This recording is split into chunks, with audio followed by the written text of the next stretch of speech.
Have you ever noticed how you can be in like a beautiful moment, somewhere on vacation or in a beautiful setting or in a lovely park or restaurant somewhere with your partner or your best friend or your kids or your grandkids or whomever, or maybe even just sitting and sipping your morning coffee that is now lukewarm. And instead of just enjoying the moment, your mind is racing. Your mind is thinking. Your mind is everywhere but right where you are.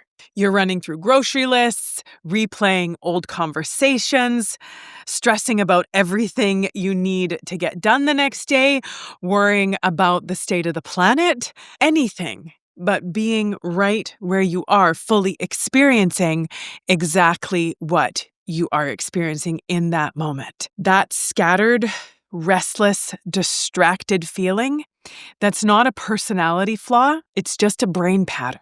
And the good news is you can actually retrain your brain into a new pattern, one that is more calm, more connected, more grounded, more present. So in this talk, I am going to teach you 3 really simple shifts that you can make in your brain in the moment, starting now, that are going to help you create that new pattern of being more grounded, more present, more calm, and more in tune with what is happening right in your immediate now, instead of being all over and everywhere else but here. But first, if you're new here, welcome to our incredible little corner on the internet.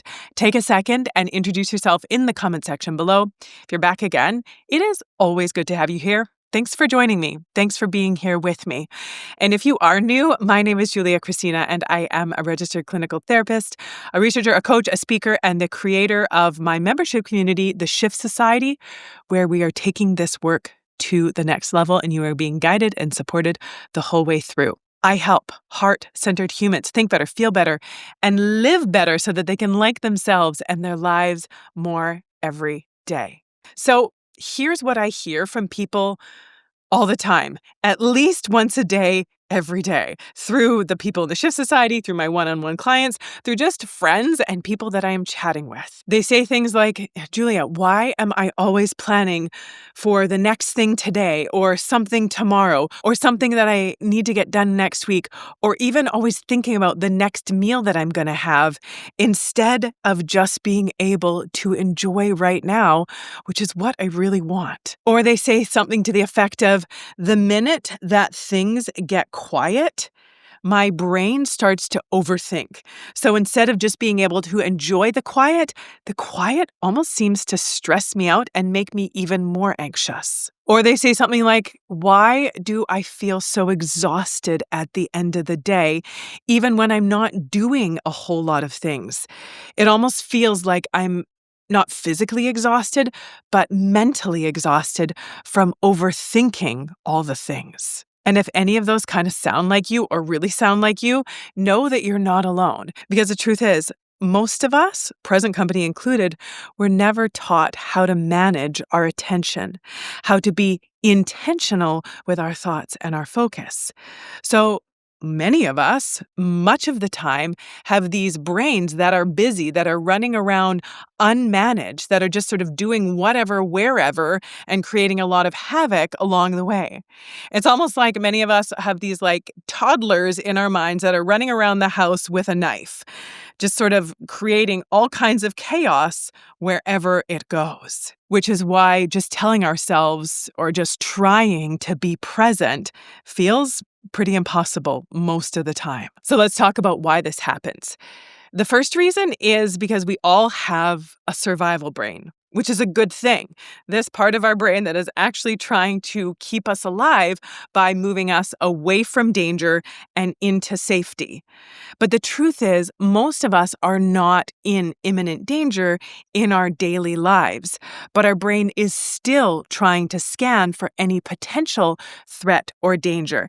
And especially if you have been in imminent danger before, if you've been through something tragic or traumatic or something that has been a threat to your safety, to your existence, then your brain is going to be even more diligent about looking out for any other opportunity or any other possibility that this could happen again. And so understanding that your brain is trying to protect you, which is great if a bear is chasing you, if there is a dark, stormy cloud off in the distance that is bringing a major storm or a hurricane or a blizzard or something that would potentially put you in danger. But most of the time, like I said, we are not in danger. And so when your brain is scanning for threat, when you're at home, in the safety of your own home, with your best friend, and trying to just enjoy a lovely evening and conversation and connection together, it's not super helpful. But that's what human brains do. And so that's why you're thinking about the next thing. You're anticipating what's next. You're stressing about what maybe happened beforehand because your brain is always trying to protect you, to preserve you, to move you towards pleasure, to move you away from pain. And sometimes it goes about that in a really unhelpful way, especially if your goal is to be just more present, grounded, and focused on what's happening right now.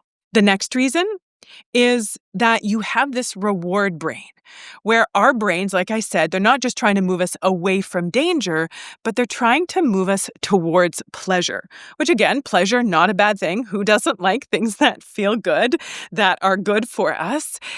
But where it becomes a problem is that most of us think that our joy, our happiness, our contentment, our satisfaction is somewhere in the future.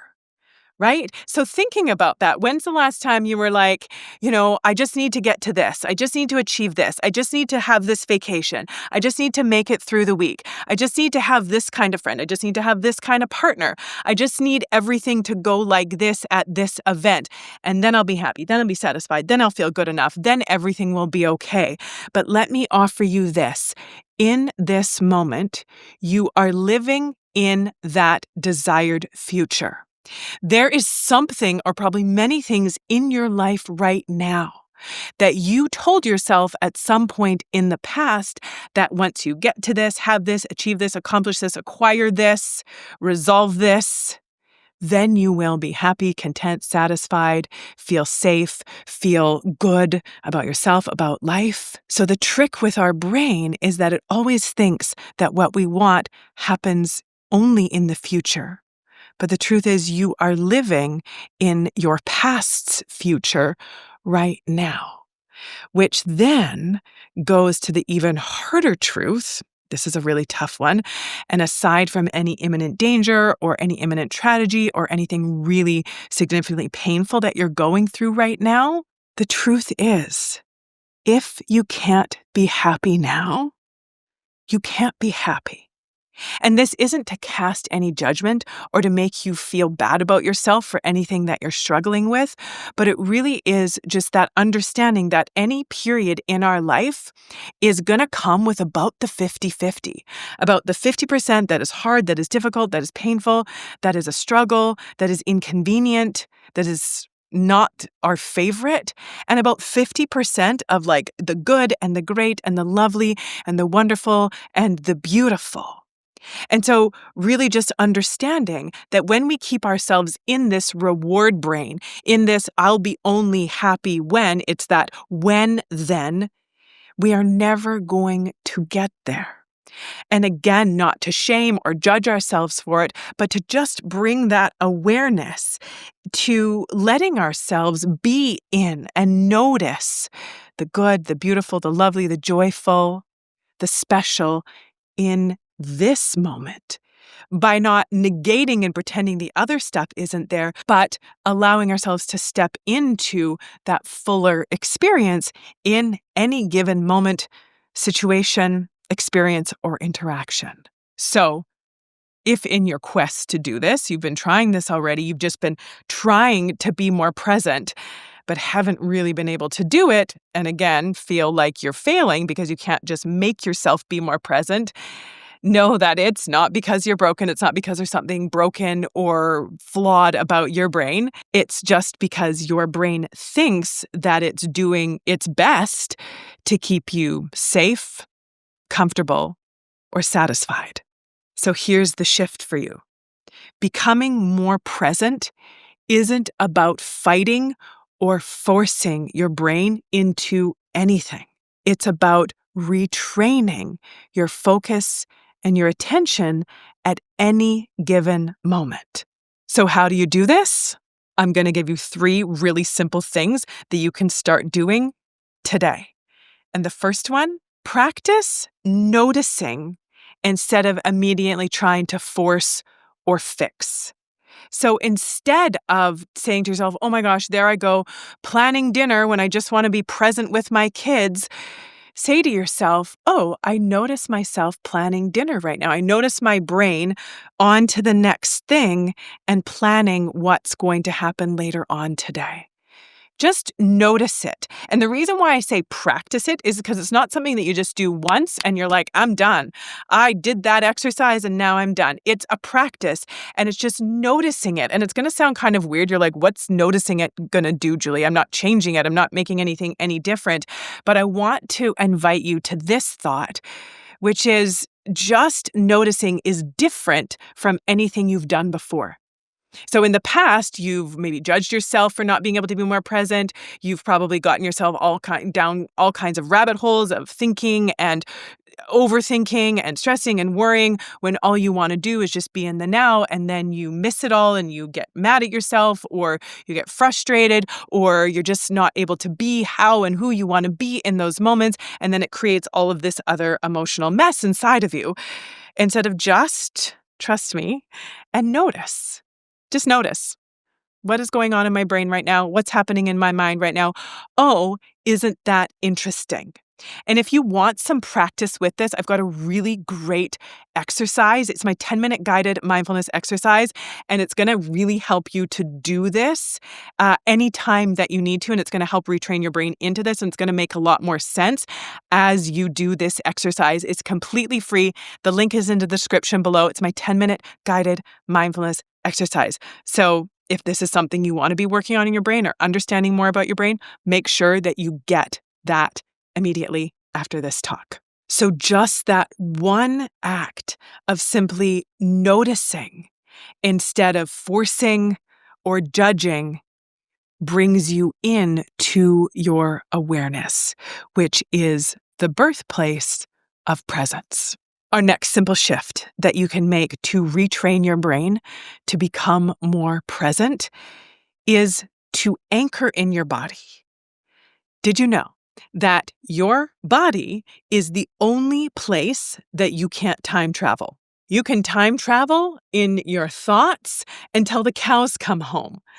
But when you practice one slow, intentional breath and paying attention to how it feels as that oxygen enters your body, maybe even want to put a hand on your chest and notice what it feels like to have your chest rise and fall with that breath, you can't help but be present and in this exact moment. And not only that, but that tiny pause and that deep cleansing breath instantly steadies your nervous system. And the more often you can give your body that opportunity to be physically grounded and allow your mind at the same time to become grounded in that practice, in that moment, through that breath, the more those neurons in your brain, those neurons of that calm, grounded, steady experience, start to wire into your brain.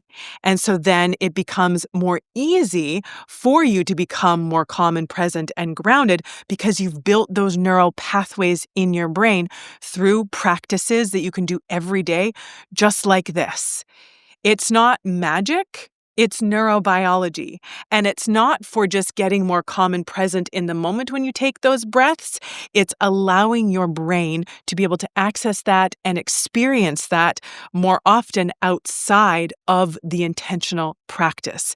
That's what mindfulness is all about. That's what meditation is all about. Not just steadying and grounding yourself in the moment, but creating that more accessible way of being by wiring those neural pathways in your brain so that you can be in that more often without actually trying to get yourself there.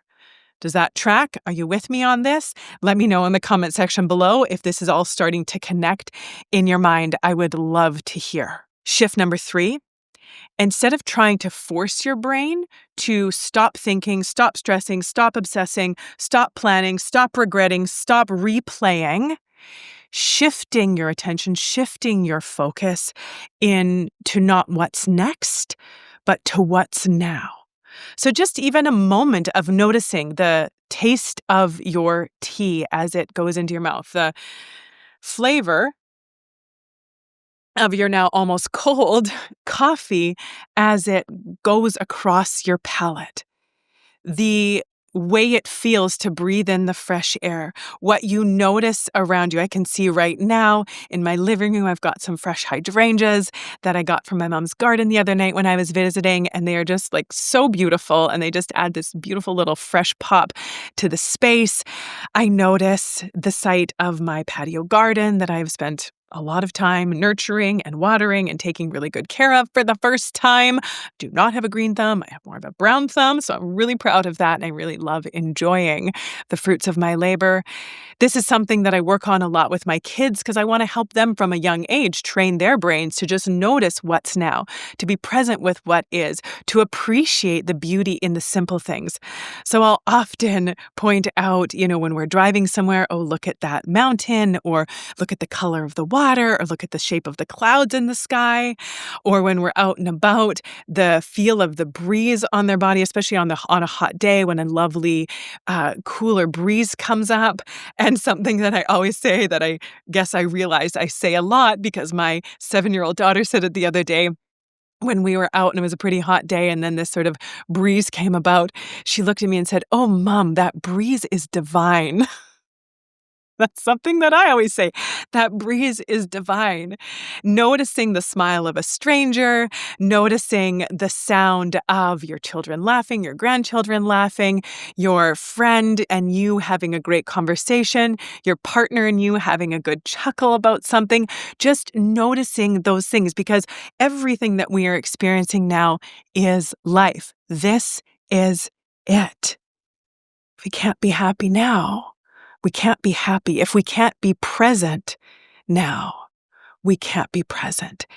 And so really working to retrain ourselves into that with these little shifts, with these little intentional noticings of the world around us, because again, there is little bits of beauty, there is little bits of joy, there is little bits of just like pure satisfaction in the present, but we just need to take the moment to notice it. And again, that gentle focusing on what is training your brain like a muscle. And the more you practice it, the more you're intentional about it, the stronger, again, that presence muscle becomes. Now, a little post-amble. If you try these things for the first time and you notice yourself still feeling restless or distracted or having a hard time getting present, know that it's not failure. It would be like going to the gym for the first time and lifting some weights and doing some cardio and then coming away and being like, well, I don't have this like super strong, super fit body automatically, so I guess it didn't work. No, that's not what we would expect. We know that in order for things to shift, in order for things to really change, we have to keep showing up. We have to keep doing the practice. We have to keep training those muscles or building those neural pathways in our brains. And so being gentle with yourself, being compassionate with yourself, noticing if any judgment or self-criticism or thoughts and feelings of frustration come up, and then gently redirecting your focus into that reminder that this is not a one and done. This is a practice. This is something that I am training my brain for, and that training is going to start to pay off a lot sooner than you think, just not right away. Even just an intentional breath here, a refocus of your attention there. 2 minutes of grounding yourself in the moment whenever you can. Doing that is going to make a big difference in your brain, in your body, and then over time, with that practice and repetition, and honestly, not even that much time, you are going to notice big shifts, big changes. You're going to just become that calmer, clearer, more present you. And if you want some help with this along the way, make sure you grab my 10-minute guided mindfulness exercise. That one is going to guide you through a really effective but simple brain retraining exercise to help you be more present in the now and not be getting so caught up in whatever thought is going through your mind that's pulling you away from the now. And also, another great reason to get that 10-minute guided mindfulness exercise, if you haven't already. I know that thousands and thousands of you have already, but if you haven't, make sure that you grab it, because it's also going to allow you to get emails from me where I give you teachings, where I tell you about things that are coming up, where I give announcements about events or courses or trainings that I'm doing, including my first ever 30-day mindfulness challenge.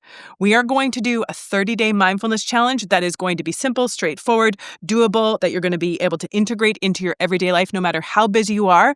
And then it's going to make some really significant and lasting changes in your brain through this 30 days of these small, little intentional practices that I'm going to teach you through, that I'm going to guide you through, that I'm going to support you through. So keep watch for that on your inbox coming soon. And also make sure you grab that free 10-minute guided mindfulness exercise. So now, before you go, I want you to remember this.